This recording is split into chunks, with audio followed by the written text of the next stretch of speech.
For all of us, greatness is an ideal. For a select few, greatness is reality. But how do you measure greatness? There isn't one singular metric, nor a combination of stats that tells the story. And that's because greatness isn't a quality like strength or speed or shot accuracy or even potential. It's a state of being that looks different on every player, different for each era, and different for each position. It's no secret that LeBron, as well as dozens of players that came after the 90s, wore number 23 because they modeled their game after the consensus GOAT of the time, Michael Jordan. But a consequence of the ever-advancing game of basketball is that what was once innovative and mind-boggling and player-defining is now an expected and overlooked skill set. A desensitization of greatness that is bound to become worse if basketball reaches the skill plateau. But if everyone has the skills to pay the bills, how do you separate yourself as the greatest of all time? Some say winning, some say clutch gene or IQ, some say uplifting your teammates. Surely it's a concoction of all the things I mentioned before. When the argument is LeBron versus MJ, two players with fundamentally different play styles, I think the determining factor for the GOAT debate is seldom considered when putting one over the other, and that's relatability. I know you want to be great, but can we all be great? This is the question that settles the GOAT debate. Take LeBron, a basketball prodigy since he picked up the ball at 9. 6 foot in middle school, 6'3" in freshman year. He won 3 state championships, a national championship, and he was projected to be number 1 pick in his junior year. Is that you? Suffice to say, he had the natural gifts both physically and mentally from the get-go. So the crash course to becoming King James it had a small learning curve. This is in no way a knock on the craft LeBron has polished over 2 decades of excellent play. He's probably the player with the greatest work ethic and discipline of his era.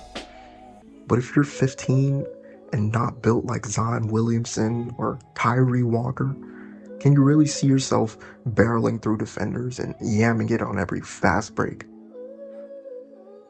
If you're like me, and 80% of the US population, you were probably around 5'8" as a freshman and even shorter before that.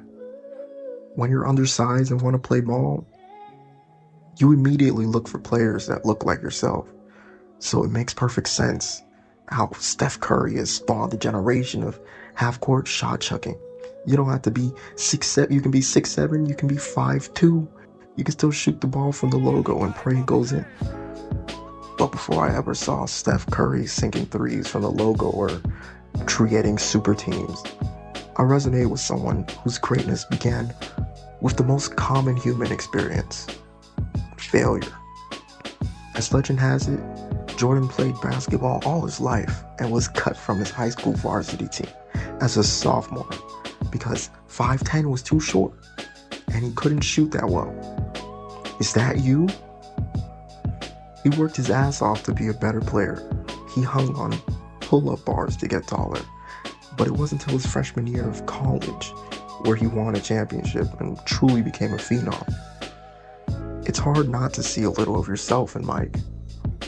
With every great story comes some sort of conflict or hubris that must be overcome. Whether it's a hero or a villain, when the universal human flaws that we all grapple with are visible in other people, we can't help but gravitate towards them and sympathize with them, and greater appreciate their excellence. There's a reason why anti-heroes are so relatable.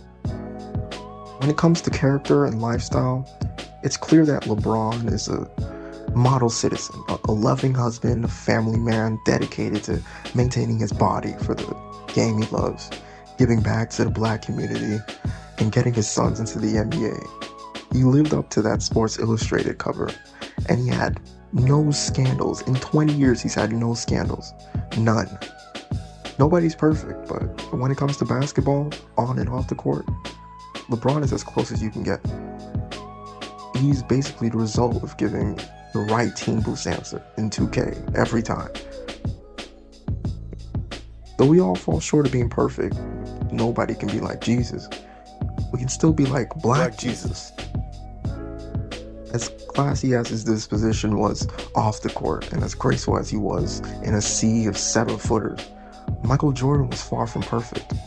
From a self-refuted drinking problem to a penchant for gambling rooted in his undying hunger for competition, Michael wore his vices on his sleeve for all of us to judge and make conspiracy theories over. Yet we still look in wonder at his otherworldly feats on the biggest stage. Not to mention, he once made all his shots in a shootout so that kids could not get free shoes. That's how competitive he is. Now, you may not have an alleged drinking problem or an actual gambling problem, but maybe you have some bad habits or a personality trait that you make up for in other ways. Some days I wake up and feel like LeBron's the GOAT, and other days I go back to my roots and say it's MJ. MJ hated anyone that wasn't on his team. He did anything to win, even cheating an old lady in a card game. He was clutch to the bone. He backed up his smack talk, and he lived and thrived off of the jumper. He represented the core elements of basketball to a T, and through showing us he was human, he convinced us that we too could reach the heavens. So if you ask me, the GOAT, basketball incarnate, it's Michael Jeffrey Jordan. Case closed.